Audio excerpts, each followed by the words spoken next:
Make sure you hit that like button, drop a comment, subscribe if you haven't already, and hey, go ahead and share the channel with your crew.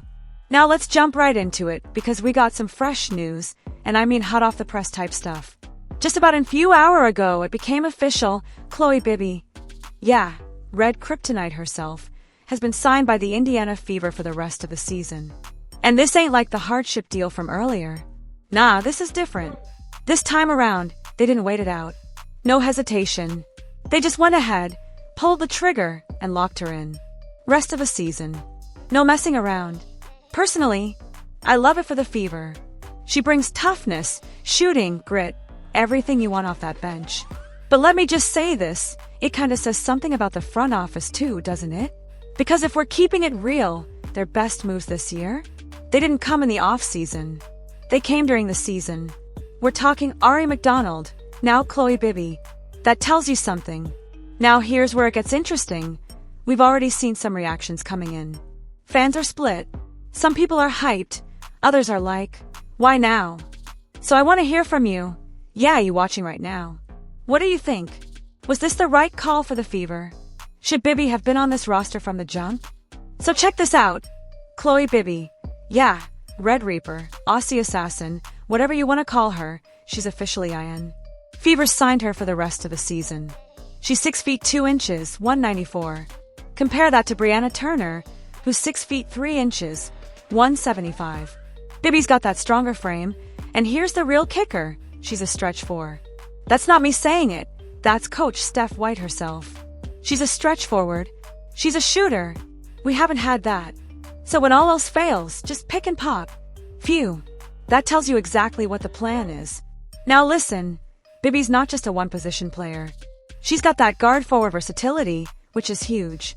Sophie Cunningham, same thing, can float between guard and forward. Dantas is back now. She can swing between the 4 and 5. And then you've got Aaliyah Boston anchoring the paint. So here's the thing that's gonna ruffle some feathers. It's time to move on from Brianna Turner. Like, it's just time. Respect to her, but this isn't working anymore. We need production, spacing, strength, and honestly, enough with the distractions. I said it. And hey, the fans are reacting hard to this Bibby move. Some are hyped, some are raising questions. One person commented, hopefully this isn't an insurance policy because CC might be shutting it down for the season. Man, I hope not. I hope Caitlin's good to go, but I won't lie, that thought did cross my mind when I saw the signing. That said, Bibby and Ari McDonald are perfect examples of how much talent is out there if you're actually looking. Like, stop clinging to aging vets and go find the hungry hoopers. That's what the Fever finally did. And y'all, I saw a meme someone made after the signing, and I nearly fell out of my chair. Straight up, the WNBA fans have officially adopted Chloe Bibby. She's American now, it's done. Stamp it. The meme had that dude from Big Trouble in Little China, the one whose head explodes. Yeah, that was apparently every fan who wasn't ready for Chloe to show up and start draining shots. Hilarious.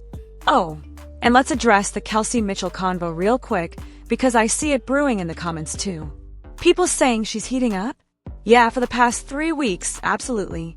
She's been on a heater and I love it. But don't forget the rest of the season.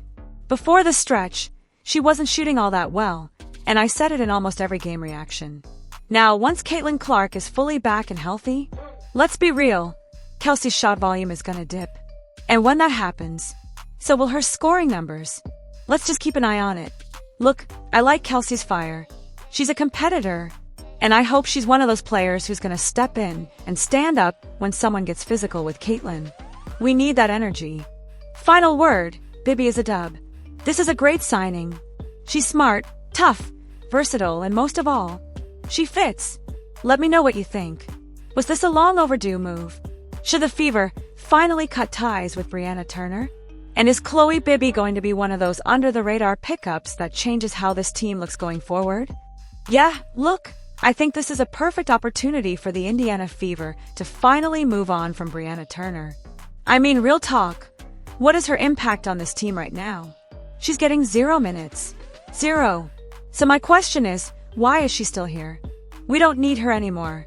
It's that simple. We've got Timson who can play the 4 or 5. She's got size. She's got mobility. She brings more to the floor than Turner has all year. You could even argue that Natasha Howard's minutes have been dropping for a reason too. This team is evolving. And what does it need right now? Speed, spacing, energy, movement, youth. Oh no, don't hit me with that ageist label. That's not what this is. I'm just being real. Caitlin Clark needs players that can run. She needs teammates who can get up and down the floor, stretch the court, and be ready to move without the ball so she can do what she does best: create, distribute, and light it up. So yeah, Chloe Bibby is a great signing. She fits the system, fits the timeline, and fits what Caitlin needs around her. But let's talk about the real issue for a second. The offseason was hyped. Remember that? Everyone was talking about how the Fever were building the future, making big moves. And yet here we are. The two best roster additions so far have come during the season. That's not a great look for the front office. Sorry, but it's not. You know what else? I'm starting to see Stephanie White's fingerprints all over these in-season adjustments. Let's just say it. This feels like her vision taking shape, not some off-season hype job. Ari McDonald, brilliant move. Chloe Bibby, another smart one. Both of them bring toughness, IQ, and flexibility. That's what we need. So yeah, that's where I'm at with it. What do you guys think? Should the Fever finally cut bait with Turner? Is this team starting to look more like a contender with these recent changes? Let me know down in the comments. Always love hearing what you guys think. You signed Chloe Bibby to a rest of season contract today. Just what impressed you about her on that 7-day and those 2 games she put in? Well, number one, just the way that she fit in right away. She gives us a different look from that forward position with her ability to stretch the floor. And particularly in 2 games where we really needed to create space for AB to go to work inside, she was able to do that for us. She came in and she learned the system right away. It just was such an easy transition, and she's produced. How have you seen this Dallas team evolve over the course of a few meetings? Well, I mean, certainly it helps when you start to get healthy. They've had a lot of injuries. They've been weathering a lot of storms from that standpoint, and getting healthy, and then you've got to play, and you got to get in rhythm, and you got to get the chemistry together. And I think that they've played really well, especially over these last 5 games, getting pieces back, shooting the ball well, moving the ball well, getting production from a lot of different players. And so they're certainly a different team than we've seen in our first 2 meetings. How about on your guys' side? What's like the next detail in the process of the season to try to stack? Well, I mean, I'd like to see us put 40 minutes together. I still don't think that we've had a game where we've played a consistent 40 minutes. Fortunately for us, when we've went on runs, they've been large runs, but we've also given up large runs. And I think for us, being able to put 40 minutes together and to do that consistently is going to be important. McDonald played out of her mind last game.